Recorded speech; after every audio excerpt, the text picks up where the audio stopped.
Sir, the method of your dress and the initial screen in your presentation are completely opposite of Yee-haw. Just wait. All right.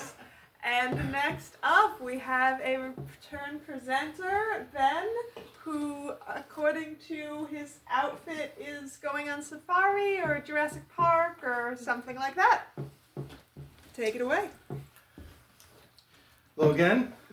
Thank you for having me back. I want to start by saying that we live in the future.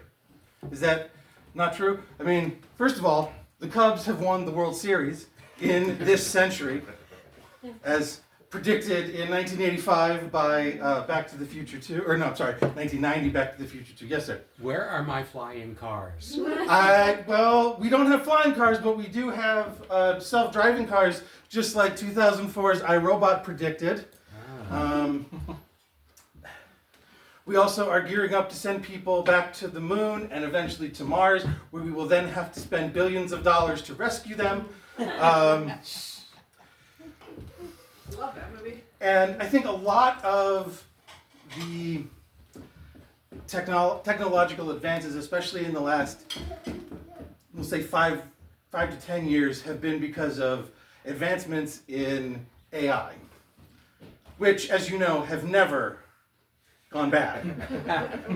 Yeah. Right? And even this week, we have seen the results of some scientific breakthroughs that have been in the process for a very long time. Most recently, in the last year, most of this is what happened. And I'm, of course, talking about these cute little puppies, the dire wolves, right? Ooh. Aren't they? You just want to little boop them on the nose. They're so cute. I mean, this is like 2 months old. They're now 7 months old, so they're the size of like a pit bull. But they're still cute, right? But this brings me to my point that I'm going to be sharing on today. Am I the only one who understood Jurassic Park?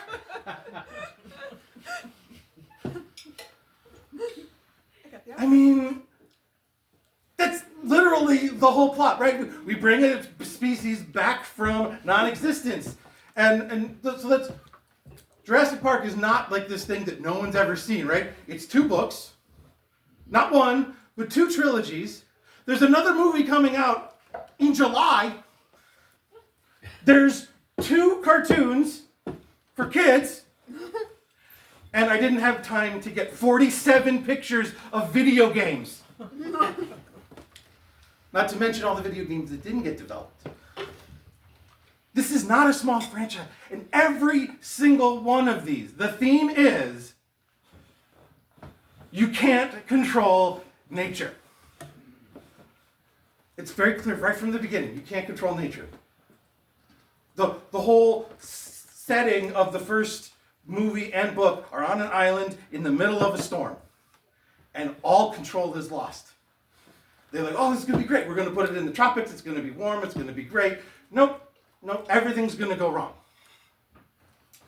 And that's sort of like the whole first series, the 2 books, the 3 movies.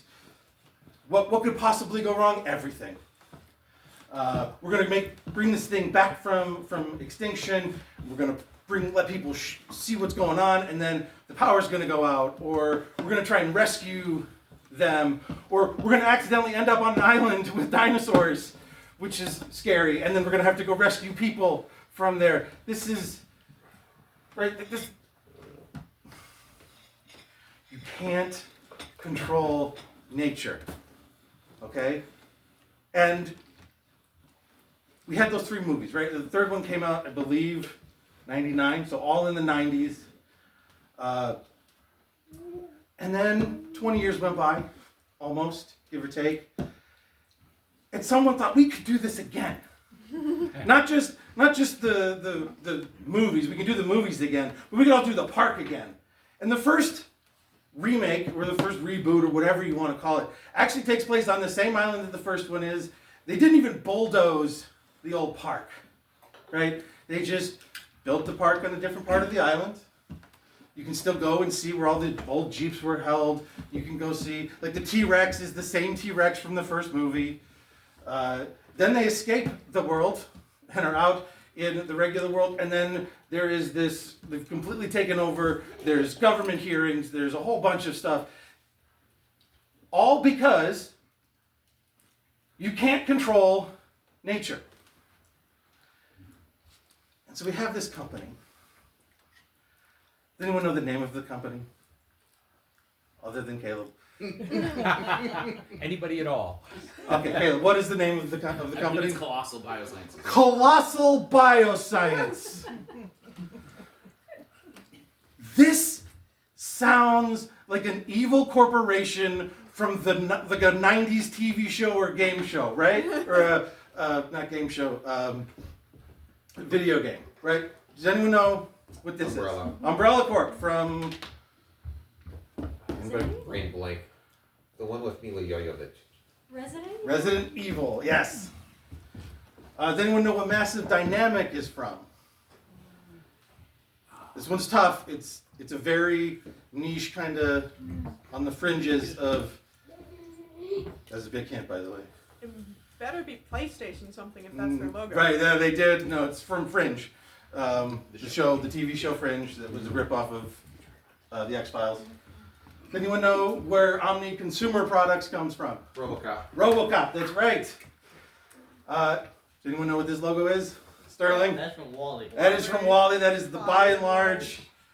These companies with these generic names, with these generic logos. Does anyone know this one?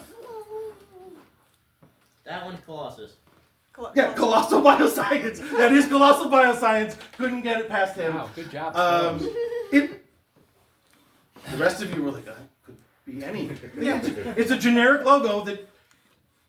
Because we're not paying attention. That's what they want. Because they want you to be looking at these cute little puppies. Right? Look at, come on. I can stare at these pictures all day. I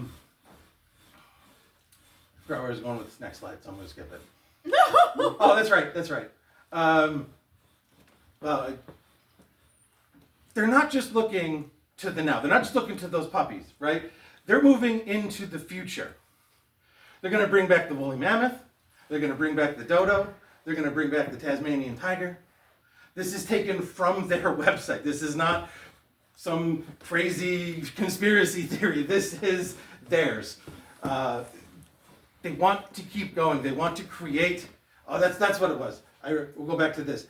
The other aspect of this movie is that they actually admit that they are not actually creating dinosaurs.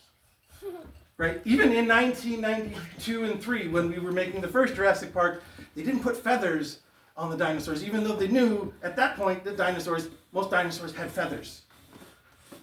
The Velociraptor that we see and know is actually the Utah Raptor, which was discovered 6 months before the movie came out. The Dilophosaurus is actually the size of a Velociraptor. The Velociraptor is actually the size of the Dilophosaurus.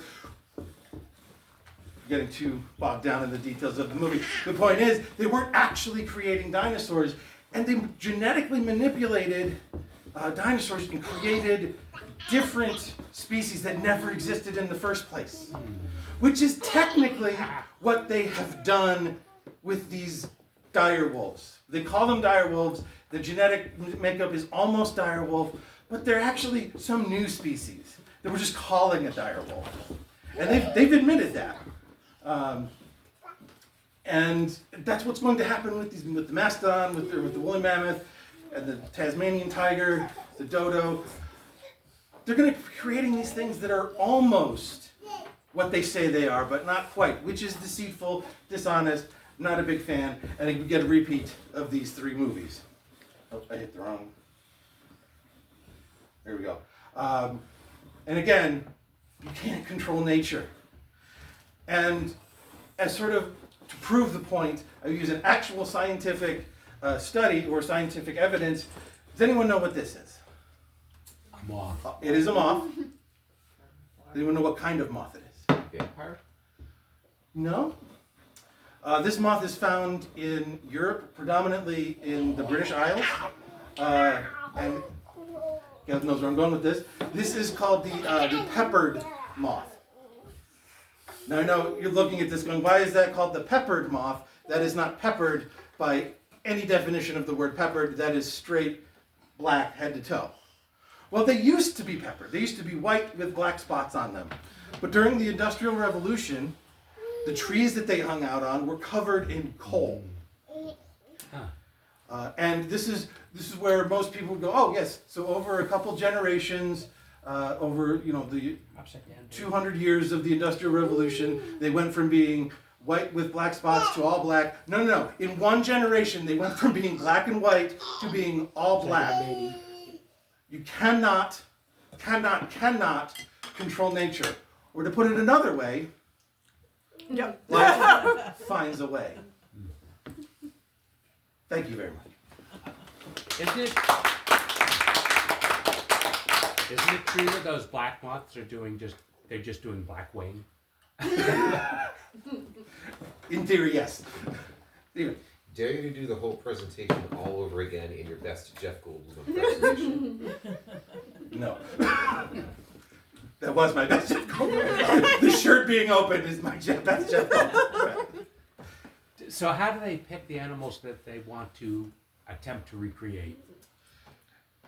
So my understanding is that they've gotten money from donors. So I know that George R.R. Martin and who was the other one? There were two big celebrity donors, which is why they went with the dire wolves first. And I saw Janine Garofalo was also, I think she was connected to the mammoth.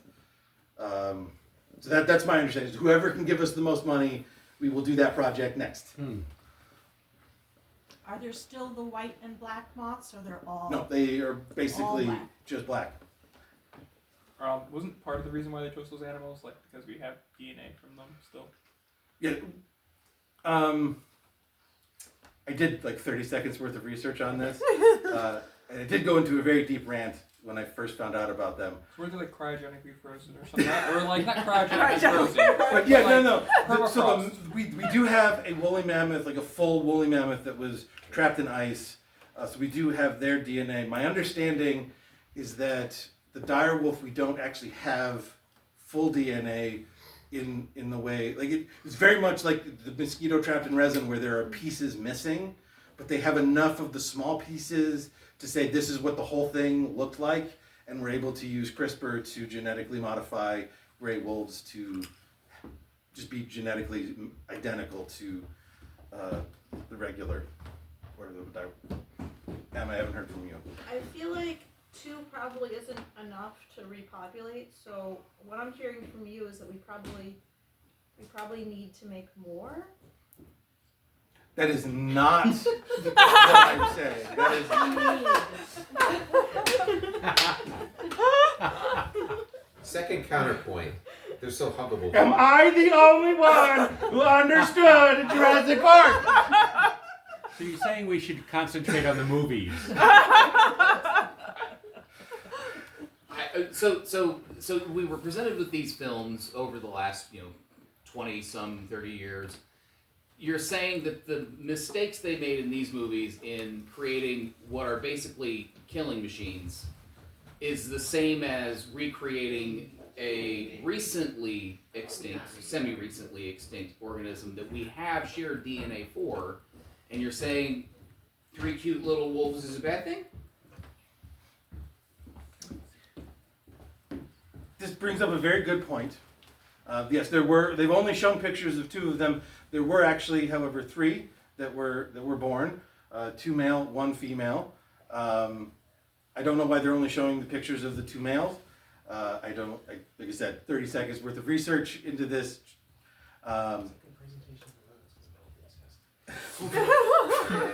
Technically not incest.